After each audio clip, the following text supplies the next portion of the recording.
Did you bring your brain to the podcast with you today? I hope so. Stick around and you'll find out in a minute why that's important for today's episode of Dadages.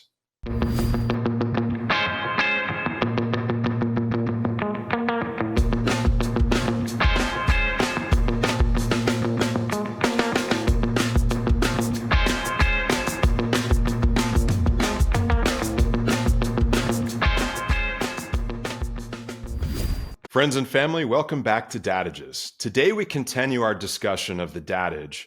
The greatest investment you can make in yourself is investing in the lives of others. And while our past coverage of this dadage has related to philanthropy and the notion of selfish selflessness, today we're going to focus more on the professional environment. I'm joined today by a very special guest, Dr. Art Markman, who is a professor of psychology at the University of Texas at Austin. He's the author of several books, including Smart Thinking, Smart Change, Brain Briefs, and Bring Your Brain to Work, his latest book. Dr. Markman, welcome to Dadages. Chad, it is a pleasure to be here, and please call me Art. Sure, Art. Well, thank you very much for being here again. And you're not only a professor at UT, you're also vice provost for academic affairs. You've written over 150 papers on topics such as reasoning, decision-making, and motivation. And you're a prolific writer for publications such as Psychology Today, Fast Company, and you're a fellow podcaster hosting a podcast and a radio show entitled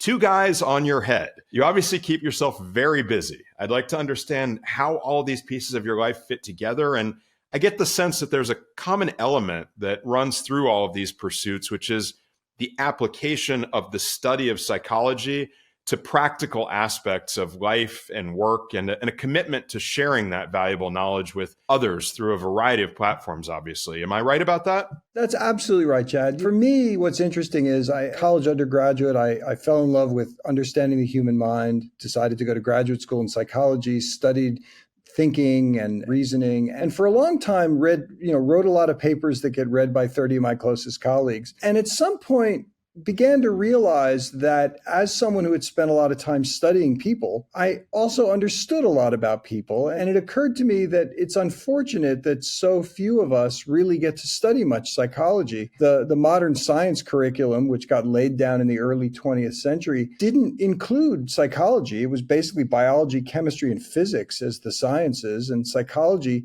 didn't have a lot to teach in the early 1900s, and so it wasn't included. Now we actually know quite a bit about the way people and minds work, and yet we still don't teach people much about it.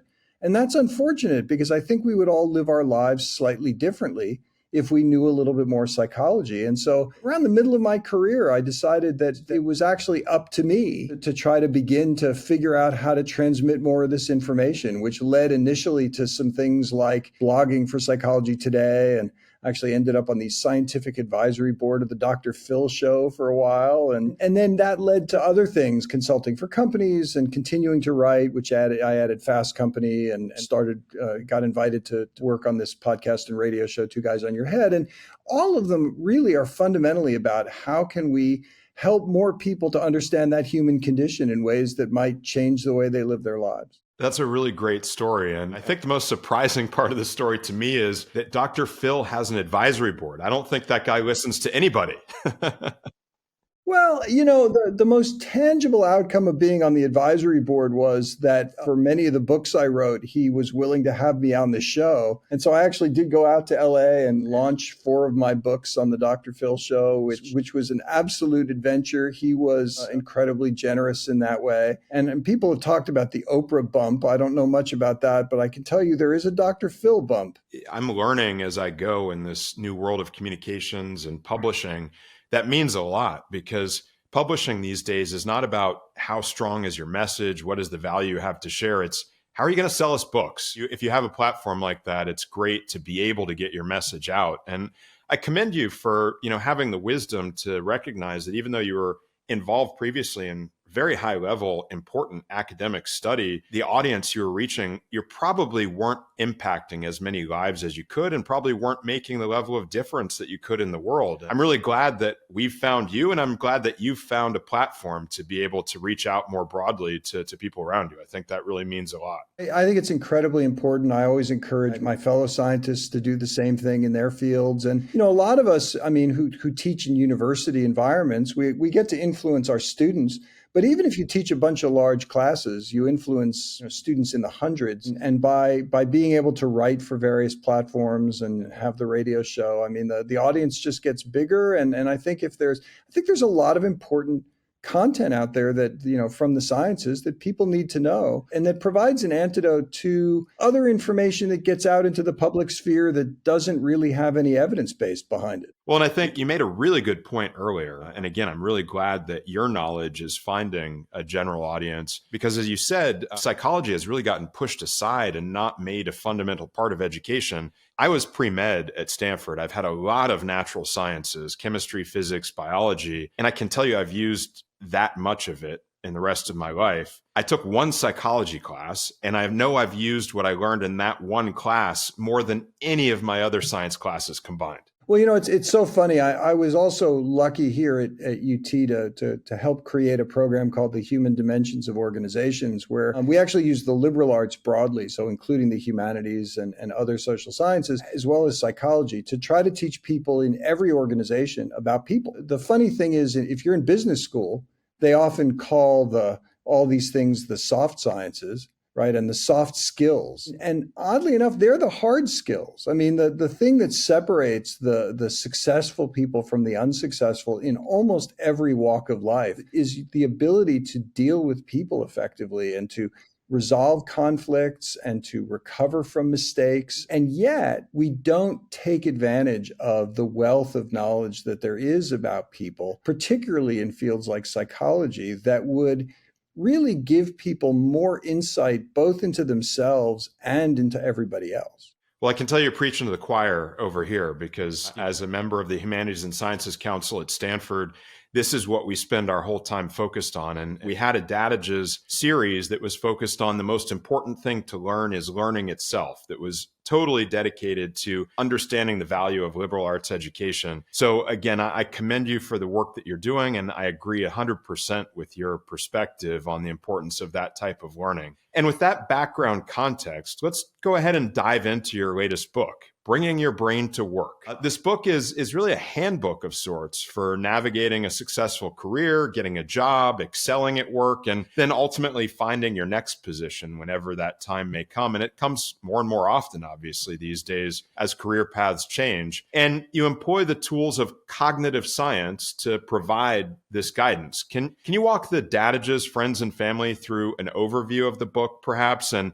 the approach you took in providing this sound career advice to your readers? Yeah, I think that as you point out, we have this loop in our careers in which we get a job. Sometimes it's that first job out of college, but sometimes it's just the next job. And there's a certain amount of work we need to do to impress other people, to understand what somebody else is looking for in that job. And then when you get the job, you've actually got to be able to do it well. And, one of the things about getting a job, and I tell this story in the book about my oldest son, when he was trying to get his first job, he interviewed with a company and didn't get the job that they interviewed him for. And he called back a week after and said, well, I was disappointed to find out I didn't get the job because I thought the interview had gone really well. And I just wanted to know if you had any advice for me. And they said, well, no particular advice, but actually another job has opened up and you might be interested in it, but you're probably not qualified for it yet. It involves a little bit more client engagement than the experience you have so far. Would you like it? He got off the call with them and he called me and he said, what do I do? And I said, take it. And then I said to him, look, if you're completely qualified for the job you get, you aimed too low, right? The whole point is that we should constantly be striving to learn the next set of skills. And you can't aim too high, but you'd like everything that you take on to be a bit of a stretch. And so really that middle part of the career phase of learning to do the job involves a tremendous amount of understanding of your own psychology. And then, of course, there's the transition to that next job, whether you're going to move on from your organization to another one, maybe move out to a completely different career path, or maybe just move up within your organization. And that loop continues throughout your career. That's fantastic. And I love that story about your son. And thank you for sharing the additional context for it. Part of the story reminds me of a story that's also in a book from Dr. Mark Goulston, who's been a guest here, as well as a UCLA professor of psychology. In his story, he talks about the importance of getting to the know, that if you can get to the know and then follow up and listen intently to what comes after the know, that's a great source of opportunity. It sounds like your son, with some expert advice and guidance from Dr. Dad, listened carefully and created an opportunity for himself. And, as they say in yoga, growth begins at the point of discomfort. It sounds like your son found that appropriate point of discomfort and used it as a great opportunity to grow. I think that's right. And that willingness to engage in relationships with people and to do it in a non-transactional way. I mean, what I appreciated about what my son did in that situation was he didn't call them to ask for a job. He called them to say, listen, I thought we had a good conversation. Anything you could tell me about how to improve my performance would be really appreciated. And then they stepped forward with another opportunity. And it's so important to engage with people in that non-transactional way and just really enable yourself to learn from people around you. And then at times, wonderful things happen as a result of that, but you can't expect that to happen. You engage with people in a human way and let things go from there. Really, really important point. At the end of the day, business comes down to people. Art, and I'll call you Dr. Markman here again, because I'm emphasizing the doctor part, because as you said in your book, your approach is firmly rooted in cognitive science and your background in psychology. And I really appreciated your honesty and levity as well when you introduced the notion that you can really capture people's attention and establish credibility by adding the prefix neuro to any topic, and then proceeded to go on and talk about neuroscience as the basis of your advice and the guidance in the book. Help us understand neuroscience, cognitive science, and psychology, and how these different concepts or approaches or studies all fit together. Yeah, so the concept of cognitive science is something that emerged in the 1970s as a recognition that you need lots of different perspectives to understand thinking. Psychology, which operates at the level of talking about knowledge and reasoning and memory and attention, the kinds of words that we often use when talking to each other about the way we think, psychology defines those in more rigorous ways and provides evidence, often by observing behavior. But there's lots of other ways to study minds. So, for example, the field of linguistics uses the structure of languages to try to understand the human mind. So by comparing different languages to each other and understanding how languages communicate about events or different kinds of concepts, or how we describe, even things like how we break up the space of colors, can teach us something about the mind. Neuroscience, of course, delves down into what the brain is doing.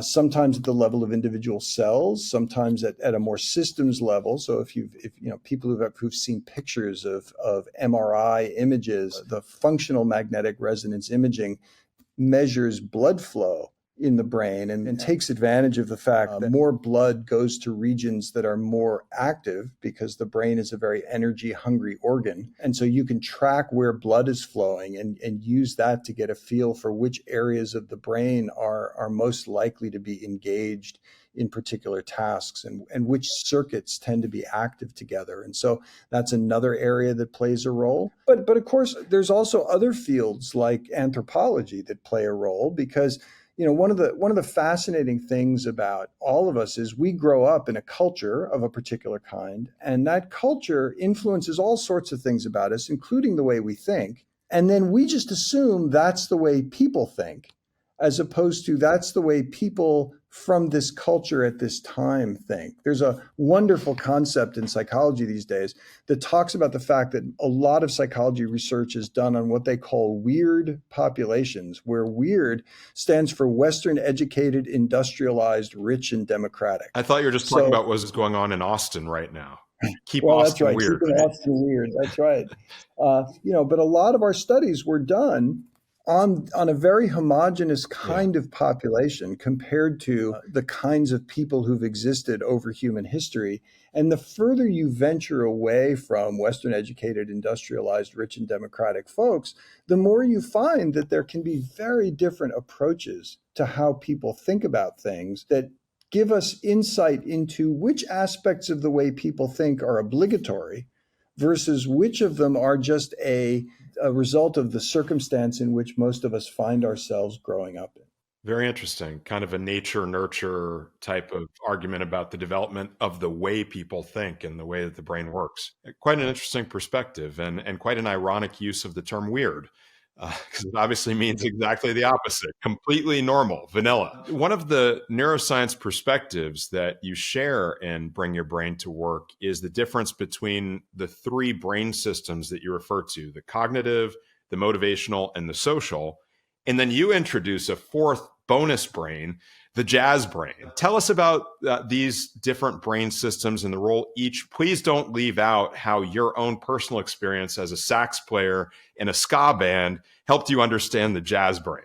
The idea behind this is the cognitive brain is really focused on our ability to process and use information. And of course, a critical part of most jobs these days involves being able to handle information effectively, to be able to understand new concepts, to be able to have new ideas, to be able to recharacterize something that people have done before in a different way that might lead to a different approach to doing something. And so the cognitive brain is really focused on those kinds of mechanisms. The motivational brain is that brain that engages you to do things. So the motivational brain has these two important components to it. The first is that it energizes us, and we are energized by dissatisfaction. You can't be energized when you're completely satisfied. This is why you fall asleep after your big Thanksgiving meal.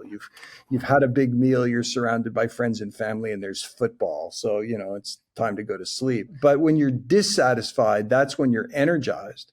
And when you're dissatisfied and you have a pathway to action, then that energy drives you to act. So think about the difference between being stuck in traffic, where there's literally a gap between where you are right now and where you'd like to be, and you're energized, but you're stuck in traffic, so you can't do anything about it. And so you yell and you make splendid gestures at the drivers around you and you honk your horn because you can't get rid of that energy in any other way. Somehow we as human beings have not yet figured out that no matter how many times you honk your horn, you're not getting to the front of that line any faster. No, exactly right. It is a useless action to take. It is, in fact, in physics, they say that energy without direction creates heat. And psychologically, that energy without direction is psychological heat, frustration, and anger. I see how that applies for sure. Yeah, and actually, if you carry that out to its logical conclusion, physics also teaches us that energy with direction is work. That's actually the physics definition of work. And psychologically, the same thing is true. If I have an action I can take, a direction I can go, I can actually apply that energy to do work. Motivationally, a lot of what you're trying to do in all facets of your career is to create that sense of dissatisfaction in a controlled way, and then use it to carry out a plan of action that will help you to take steps towards what you want to do. And so harnessing that motivational brain is important. And then, of course, humans are social creatures. We dominated planet Earth not because of our fearsome physical prowess, but because of our ability to work together. As I always like to point out. Yeah, I mean, as I point out, if you put any human being up against a bear, and I mean like a real literal bear, the bear wins every time. But if you allow us to work together, we can accomplish anything. Understanding how is it that we can work together effectively, communicate effectively, really create relationships that are lasting relationships. I think one of the fallacies about business, for example, is that it's driven by transactional relationships. But transactional relationships are actually the kind of relationship you engage in with strangers, with people you don't know very well. As soon as you become more collegial, more neighborly with the people around you, the time horizon for your relationships expands. So think about the difference between, you go to your local grocery store, you can't borrow sugar from the grocery store. You have to buy it. It's cash on the barrel right now because you're strangers to the grocery store. They don't know you, don't know them. But if suppose you're making a recipe at home and you discover you're down a cup of sugar, you can go to your next door neighbor and borrow a cup of sugar and they will lend it to you. But you're going to have to do something later in return. So later that week, you might bring them a slice of cake or drive their kids to school or do something else for them. So we settle up our debts to our neighbors. We just don't have to do it in the moment. So there's real value to developing those social relationships, but also understanding the nature of those relationships so that you can be more effective. And then, of course, the bonus brain in this was the jazz brain. And the jazz brain's a little bit of a whimsical title, and it comes from the fact that I've always tried to find ways to learn new things. And in my mid-30s, I took up the saxophone, which is a whole other story. I just thought at the time I was doing it for myself, to learn, to have some fun, and only later began to realize that there were things I was learning from having learned to play the saxophone that were feeding back on other facets of my career. And so I started developing parallels between playing jazz and life and recognizing that there are just critical things, some of which are social in nature. For example, one bit of advice that they give to jazz players is that if you sit in with a new combo, you should listen more than you play. It's because in music, you're trying to mesh with the people you're playing with. So you listen to what they're doing and you try to find how it is that you fit with what they're doing. But if you think about this in other contexts, it plays out just as well. I've been fortunate enough to be able to sit in a number of leadership roles over the last 15 years or so. And I find that when I take on a new role, one of the first things I have to do is really to listen very carefully to other people, to find out what their concerns are, which they won't always express directly. It often comes a little bit more indirectly in the questions that they ask or in the way that they talk about other people or the way that they talk about a past event. But by listening, you understand more about their concerns, more about their aspirations, more about their hopes. And then by using that information and attaching what you're trying to do to the things that other people also find important, you can be much more effective if you play before you listen, right? Which a lot of people feel like they have to do. They feel like, well, I've been given this role. I have to demonstrate I deserve to be here. So they just go and do a thing. And as a result, what they play is discordant. It doesn't really fit with what everybody else wants because they didn't take the time to really understand the rest of the group. And so insights like that, which really came out of thinking about playing music, but recognizing that's just another human activity, and that whether it's a social piece like that or something a little bit more about the creative elements associated with playing music, that all of them really there's a lot of wisdom there and a lot of insight in, that emerges from just learning to play music that fed back on all sorts of other things. Well, though you call it the bonus brain, it truly seems fundamental, especially when you apply it in a professional context. All of those adaptations and insights and innovations you talked about that you can do spontaneously and adapting to circumstances, I think that's where over time you develop a certain set of innate skills as a professional that can boost you to that next level of success. And if you don't cultivate those, or if you're early in your career and you haven't arrived at that point yet, and I have people on my team that are so focused on get to the answer, get to the answer, get to the answer. And I try to tell them, no, slow down. It's not about having the right answer in the moment. It's about arriving at that answer together with the person you're meeting with. And that's the magic. That's when you achieve something that you can actually accomplish in business. So I really appreciate, what you shared about improvisation and how important that is to the way our brains work. Like I said, particularly in a professional setting. And coming back to our dadage today about the value of investing in the lives of others. As I said at the top of the episode, we have talked about this in the past, mostly in the context of philanthropy. And I've talked about moving in my life in the past on Dadages from a nonprofit philanthropic environment to what I refer to as for-profit philanthropy. And as I look to go through that transition myself, I've really looked at trying to find opportunities in a professional setting and for-profit pursuits that check some of those same mission-driven boxes for me. And I loved chapter 2 of your book that was entitled Finding Opportunities You'll Value. It really resonated with me. And in that chapter, you talk about seeing work as a calling. Can you explain what that means and how important it is in our career cycle as individuals? Work is a lot more than just a set of tasks that you do. And work that you're ultimately going to find fulfilling has to be more than that. And in particular, it has to be something that really you feel like by doing this work, you are living your underlying values. And in the book, I actually talk about, so Shalom Schwartz developed a set of values by exploring the value systems of people around the world and developed a wheel of values that he found consistently across the world. And people differ in their values partly as a function of their upbringing, partly as a function of their culture, and partly as a function of their own individual experiences and sometimes even their own individual wiring. Each of us needs to find a way to live those values in an effective way. If you are someone who values benevolence, right, which is really about giving to the people around you, then it can be very hard to be in a mercenary business environment in which the aim of the business is to enrich the firm and enrich the individuals in the firm, versus an organization that really sees its mission as being about serving others and creating a better life for others. And so, as you point out, I mean, this idea of doing well by doing good is something that resonates to a certain number of people because of their underlying value system.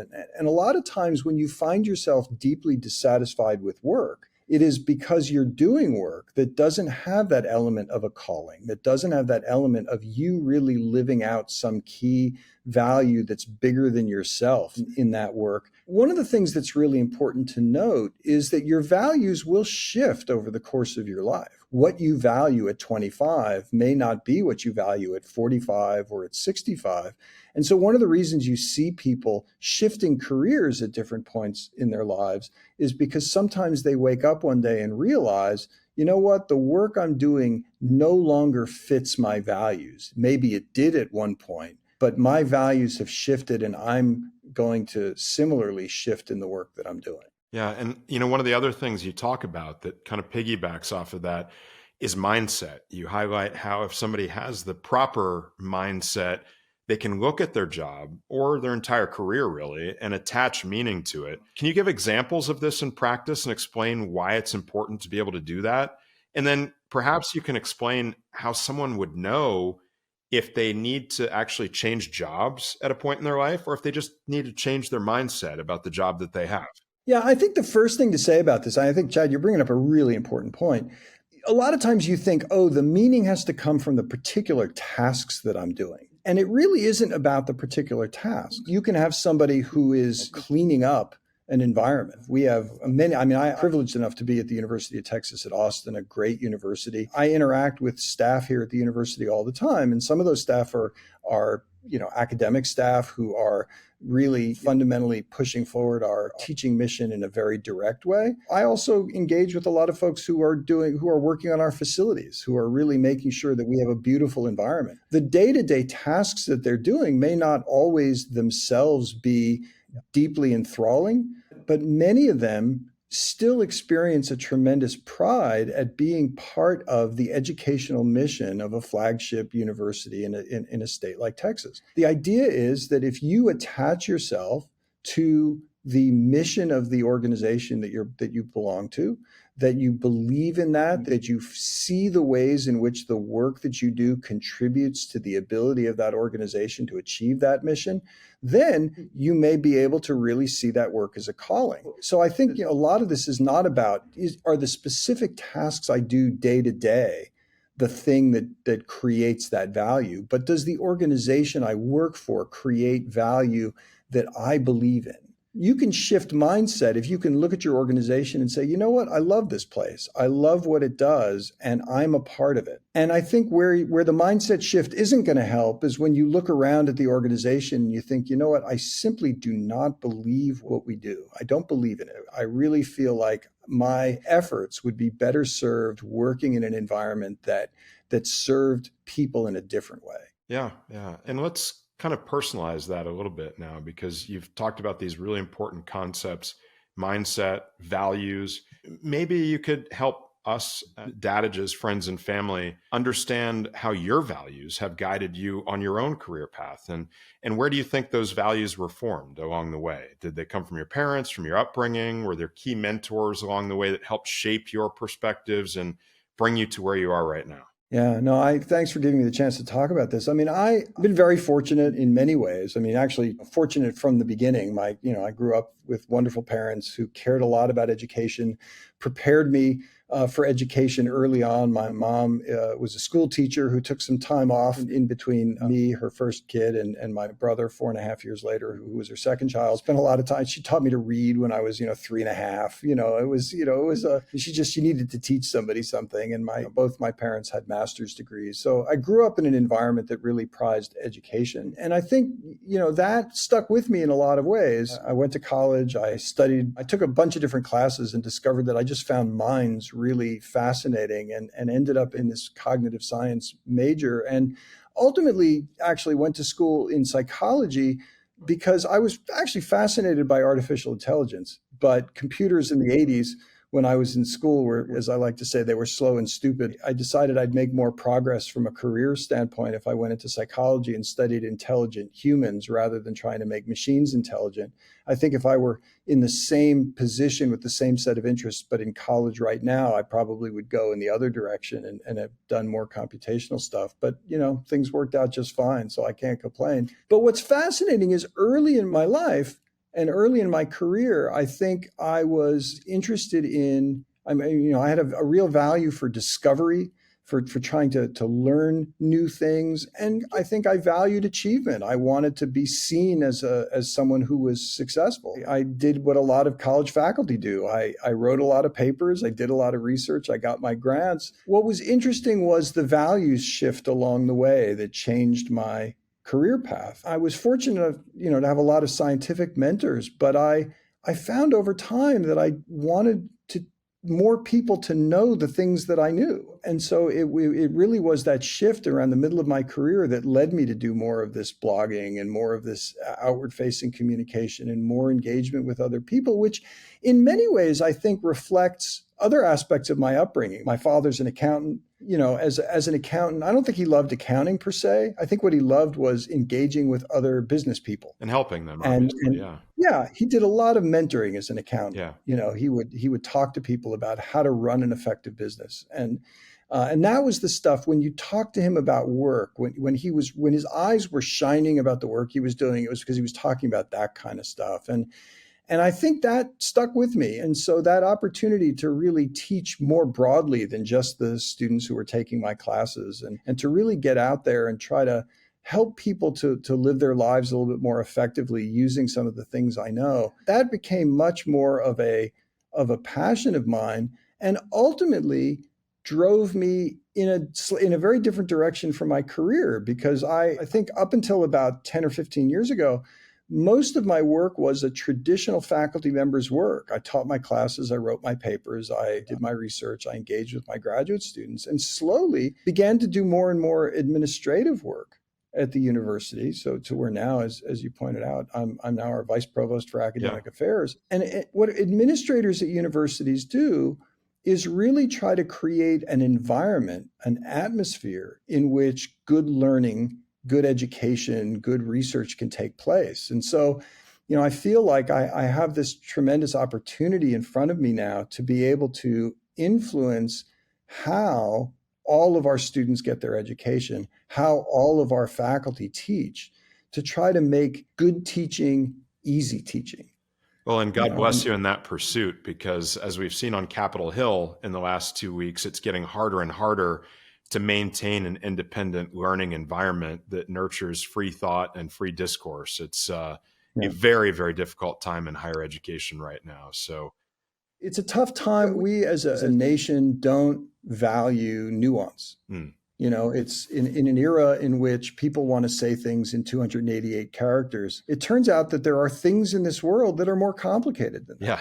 It may take 300 characters at least. At least. And so I think really, and the other thing we don't value is learning. Right. One of the things I talk about with higher education all the time is we take 18 to 22-year-olds, we put them in college so that they can do stupid things and in a safe environment, and to try on opinions and to try out ideas and to make mistakes and to recover from those mistakes and learn from those mistakes, so that when they get out of college, They are incredibly effective people in the world. And if what we do is to force people, A, to never make any mistakes at all, and which hampers learning, and B, to solidify their positions early when they may not have all the data that they need to have truly informed opinions, we are doing a disservice to people. And so, we need to create an environment in which you try something out, you explore it, you have those late night crazy conversations with your fellow students, and you say things that you only half believe. And sometimes you'll offend people with those statements. And then you listen and you hear, let me rethink that. Or maybe I need to learn something new. Somebody actually introduces me to information I was unaware of. And creating that opportunity is so incredibly important. And we have to guard that dearly at universities. And that is a role that we play that is invaluable. And we have to maintain that. It's truly a precious commodity. And you have an entire chapter of your book, chapter 5, that is entitled simply Learning. And in that chapter on learning, you talk about it in a career environment, not just an academic environment. And in particular, you talk about one form of learning that's so important. And you mentioned it a while ago in our discussion here today, which is mentorship. And it's something that's fundamental to us here at Dadages. It's one of our core values, is that notion of mentorship. And I enjoyed your discussion of organic mentorship and the different types of mentors that we can find in our careers. I'd never really thought about it in that structure. Can you share with the friends and family your perspectives about mentorship and its importance to the career-long learning journey? Yeah, it's funny. I mean, mentors are incredibly important. I'm sure you have wonderful stories of mentors you had. I certainly have as well. I've been very fortunate to learn from all kinds of people over the course of my life. And the thing about mentoring is a lot of times companies do it really badly. They assign you a mentor on your first day, and that person doesn't know you. You don't know them. You have coffee once and you never speak again. But if somebody asks you, do you have a mentor? You go, oh, yeah. And you name that person. But what you really need is to give people an opportunity to figure out what do they need to know. And these more organic mentoring opportunities arise when you actually know, here's a thing I need. I am empowered to go find people who seem to have that, whether it's knowledge or skills or just a career path that you aspire to. And then you want to seek out that team of people as mentors. So the other fallacy in these really inorganic systems is that there's one person out there who can give you everything you need. And that's never going to be the case. But you have some people who can teach you a skill, right? Or they know a thing and they're just going to tell it to you. You have other people who are going to be really good coaches, right? And if you think about a good coaches don't do anything for you. They set up an environment in which you can practice a new skill and learn to do it better. And so they provide you with that scaffolding to take a step beyond what you were capable of before. And then all of us need a librarian, somebody who just knows everybody, right? I mean, all of us have at least one person in our lives who have a huge social network of people. They just seem to know everybody. And when you talk to them, they will tell you, oh, you need to speak to this person. And if you need me to, I'll introduce you. And those people are incredibly important because, of course, the only way to get anything done in the world is to work with other people. And so they help you make those connections. And so what you're looking for is this variety of people, each of whom brings a little bit to the table for you. And some of those people may be behind you in your career, not ahead of you. Right? That is, sometimes you just want to hang out with somebody who's got the life you want, to listen to their stories, right? But sometimes, like I find now that a new technology comes out and there are times where I'm looking towards some of the younger folks in my organization to say, all right, how does this work? Like this TikTok thing. How do you get somebody who may be well-versed in something you haven't had a chance to use before? And they may be at an earlier career stage, but you still may have a lot to learn from them. And by taking that orientation of being willing to learn from everybody and then gathering people around who will teach you, you've done yourself a tremendous service. And in a lot of those relationships you describe, it can be a two-way street, right? If you're the more experienced, seasoned executive in a corporate organization, you have a lot to share, and there may be innovative technologies, concepts, ideas like you described that you can pick up from them. And we spent a lot of time on Dadages talking about the value of mentorship, not just to the mentee who's receiving the knowledge, but to the mentor who's giving that knowledge, and how valuable that process is. I'm sure you've taken a look at that in your studies over the years. What's your perspective on that? I think for all the reasons you described, that's absolutely right. That is, and then on top of that, a lot of us don't have the chance to really be reflective in our lives. I'm lucky as an academic, as somebody who writes a lot for different publications. I get the chance to reflect on what I know, and it makes it a little bit easier for me to articulate that, and certainly help me to write books and things like that. But most of us, we don't really have the time for that. And one of the beauties of engaging in mentorship is that it allows you to crystallize some of the things you know and to actually discover, oh, wow, I can take this little nugget of wisdom that I've picked up over the course of my life and turn it into something that I can transmit to somebody else. Yeah, if you really want to know something, try teaching it to someone else. Exactly right. Just, you may think, there's actually a reason why in med school it's see one, do one, teach one, right? Yep. That last stage of teach one is when you really make sure you fill in all the gaps. I run my company that way. In fact, that's part of the orientation I give to new team members is the med school approach. We're going to be all about see one, do one, teach one. It's a fundamental part of the learning process. So appreciate you introducing that here. So chapter 8 of your book, I really enjoyed as well. It's all about leading. And in a professional setting, good leadership definitely involves investing in others, our topic here today.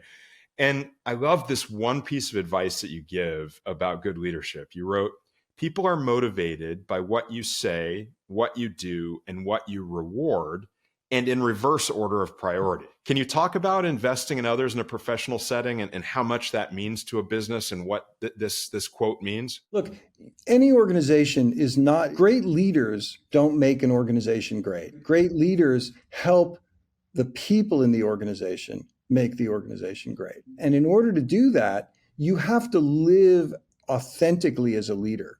And part of that authenticity is ensuring that you align the stated values, the stated goals with both what it is that people visibly do and what it is that you're rewarding as an organization. So if you think about it, when you're in an organization that's inauthentic and they say, we want people to speak their mind, and then people speak their mind and get knocked down for it in a meeting, or they don't ever get called on again.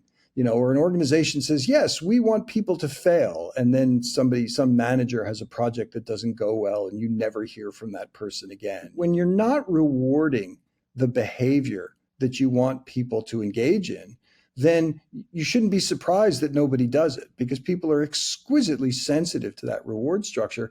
And they are also paying attention to what you do. So for example, one of the things that I talk about with my teams a lot in the context of higher education is I want us to make mistakes. I don't want us to go out of our way. I don't want us to make dumb mistakes, but I don't want us to sit and think about our ideas until we think they're perfect. I tell the team all the time, just go out and get a B-. We'll get an A later. We'll fix it. We'll listen to what goes on. We will find the problems. We'll fix them. The world is like software, not like hardware. You ship a piece of hardware, it's as good as it's ever going to get out of the box. Software, though, the week after you get it, they send an update with bug fixes and new features. And you don't say to yourself, this software company didn't know what they were doing. You say, good, I'm glad that they're on it and fixing things. And almost everything we do in life and in business is fundamentally like software. Get it out there, get it started, and then fix it and make it perfect later.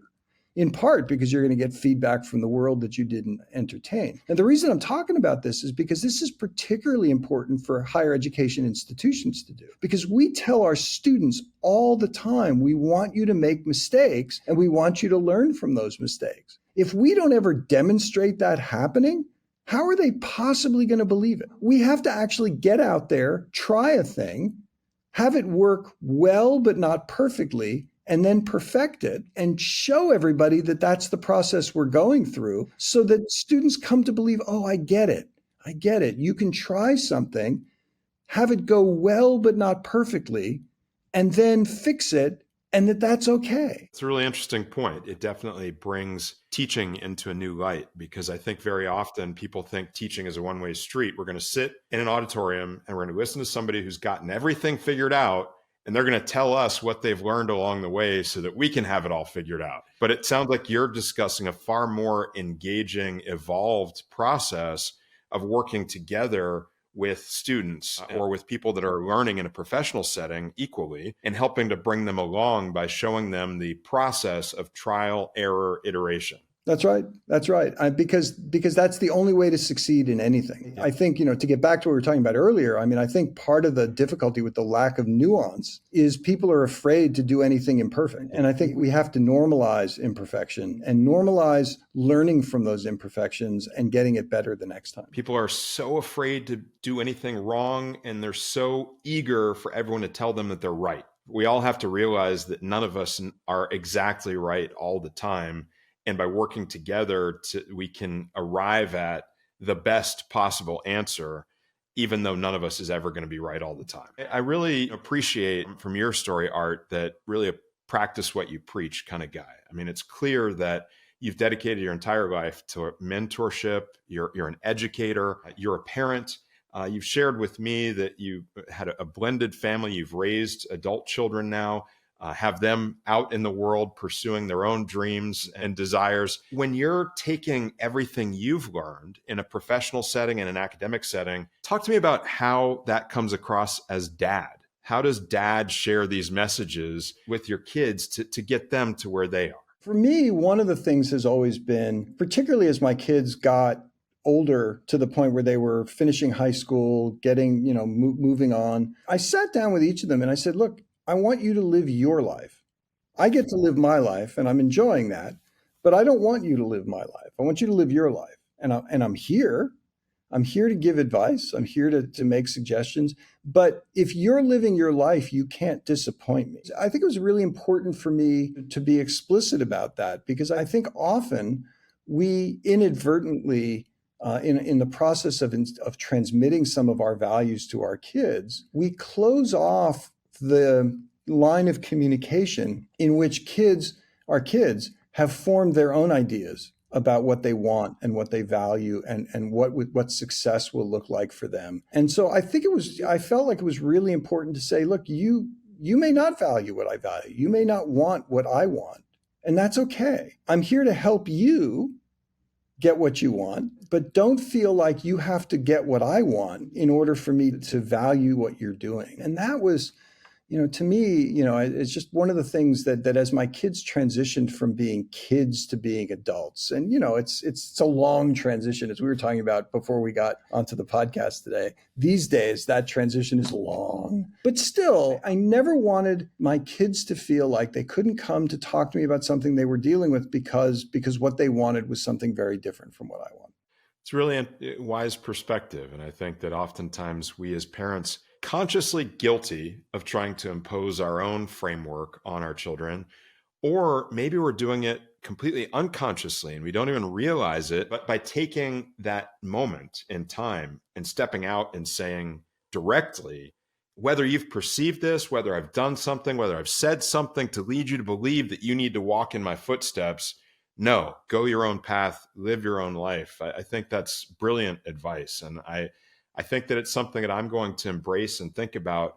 How do I make sure that I'm explicit and intentional about that, not just maybe letting it happen by accident, that they find their own path and know that I'm supportive of them in that.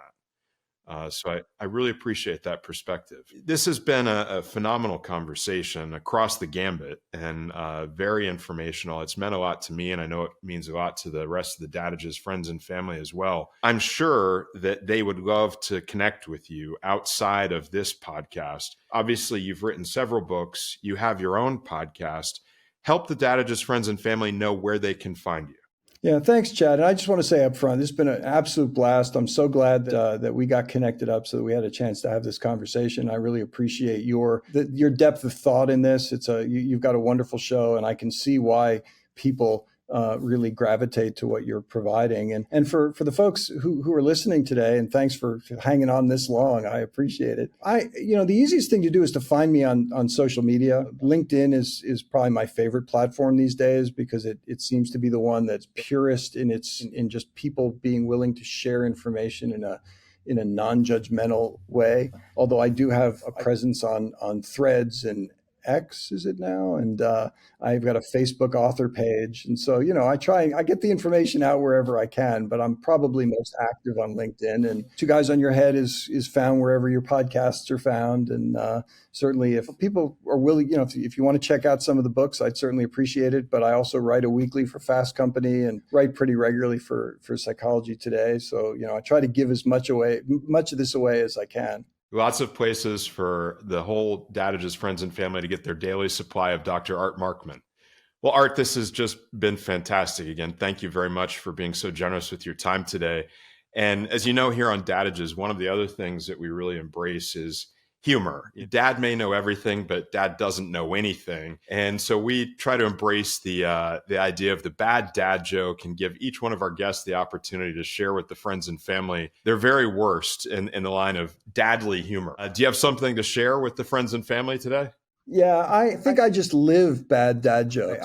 Sadly, puns are sort of deeply ingrained in who I am, to the point where not only did my kids get sick of this, when I had my lab group, they decided that lab meeting hadn't truly started until the first pun. And so there was a lot of groaning in my lab. But my very favorite, probably the only one I'm actually proud of, was I came into lab one day. This was soon after the TSA rules had changed. You weren't allowed to bring liquids and things like that onto the plane anymore. And I'd gone through security and I had lunch with me and they confiscated my yogurt.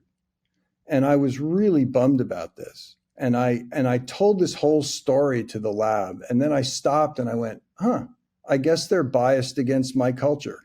Oh God. Yeah, that's terrible. and exactly. But I was insert groan tear. Yeah. Exactly right. And that's the look I got. And I was like, score. So which means you're winning. You're walking exactly the walk and talking the talk. Exactly right. That's fantastic. Well, in honor of Bring Your Brain to Work, I actually found a dad joke that is so perfect. I had to share it today as well. So we'll try this one on for size. So Art, what continues to work even after it's fired? Do tell. A neuron. There you go. It was just so perfect for today's topic. I couldn't resist. I love it. Well, Art, this has been really informative and a lot of fun too. Thank you again for your time and thanks for sharing with us. The book, Bring Your Brain to Work, encourage the Dadages friends and family to check it out. And until next time when we connect on Dadages, I'll remind our friends and family, Dad may not always know what he's talking about, but he sure can sound like he does.